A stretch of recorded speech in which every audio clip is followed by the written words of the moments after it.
मैत्रिणींनो, उन्हाळा चालू झाला की आपल्याकडे लग्न सराई सुद्धा चालू होते. आणि लग्नानंतर प्रत्येक मुलीला एक थोड्याफार दिवसांच्या सुट्टीनंतर किचन हे सांभाळावंच लागतं. मग नव्याने किचन सांभाळताना आपल्याला काही गोष्टी लक्षात घ्याव्या लागतात, नाहीतर मग ओरडा खावा लागतो. तर आज मी तुमच्याबरोबर अशा काही बेसिक गोष्टी शेअर करणार आहे.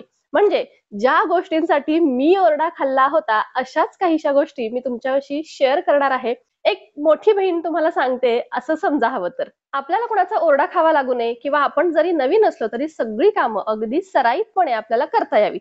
यासाठी काही गोष्टी आपल्याला स्वयंपाक करताना लक्षात घ्यायला हव्यात. आता या सगळ्या गोष्टी खरं तर बिगिनर्स साठी आहेत, पण तुम्ही जर एक्सपर्ट असाल तरी सुद्धा एक मजा म्हणून व्हिडिओ पाहायला काहीच हरकत नाही.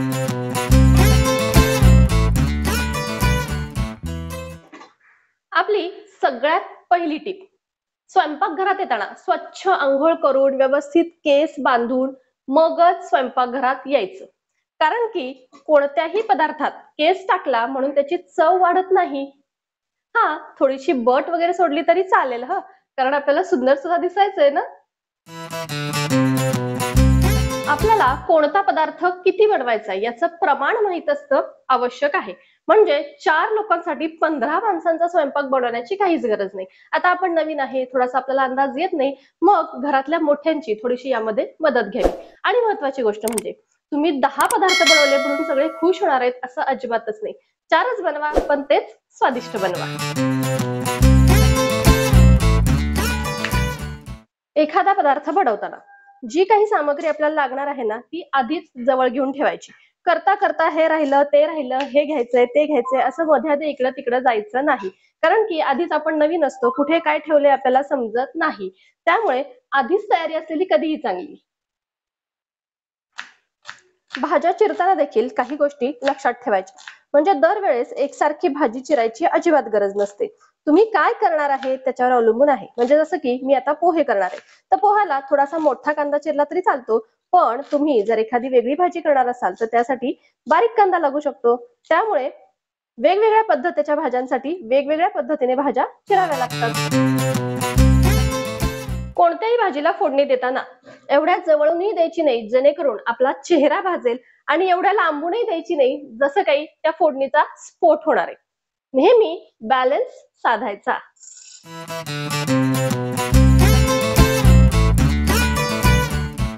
खूप वेळ देऊन एखादा पदार्थ केला तर तो खूप छान होतो असं अजिबात नाही.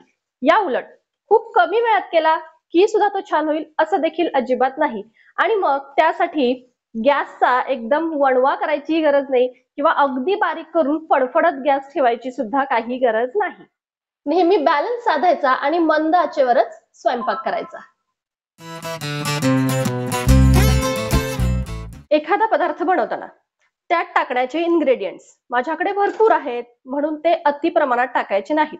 म्हणजे आता मी पोहे केलेत, तर फ्रीज मध्ये कोथिंबीरीचा डबा भरलाय म्हणून काही अर्धा डबा त्यामध्ये रिकामा करायचा नाही.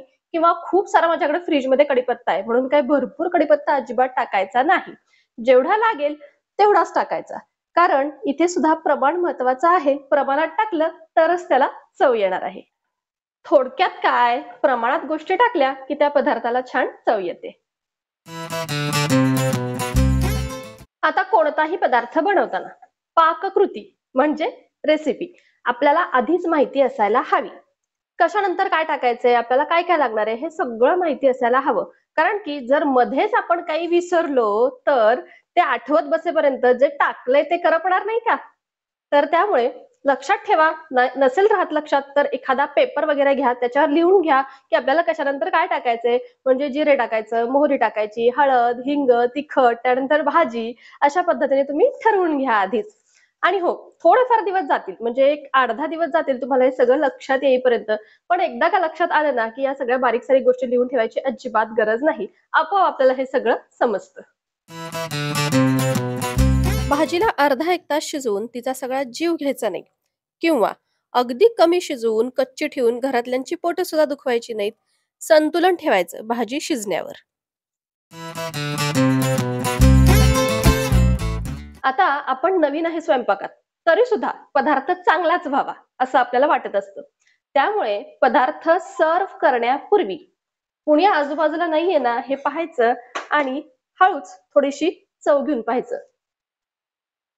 सगळं व्यवस्थित झालंय का, तिखट मीठ व्यवस्थित पडलंय का, आधी चव घ्यायची. आपल्याला छान वाटलं कीच पुन्हा ते सर्व करायचं.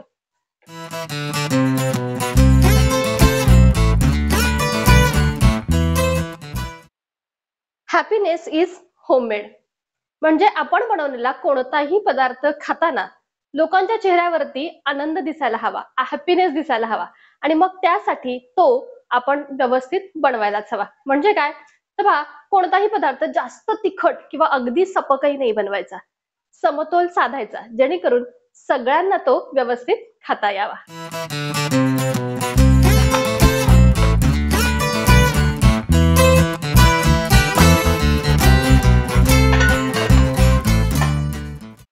किचन ओट्यावरचा पसारा म्हणजे आपण जास्त पसारा घातलाय म्हणजे खूप स्वादिष्ट जेवण बनवलंय असं अजिबात नाही. प्रत्येक वस्तूचं काम झाल्यानंतर ती वस्तू जागेवर जायला हवी. स्वच्छता आपल्या किचन ओट्यावरची आपण मेंटेन करायला हवी. म्हणजे कसं स्वच्छ सुंदर किचन असेल ना तर ते पाहणाऱ्याला सुद्धा छान वाटतं.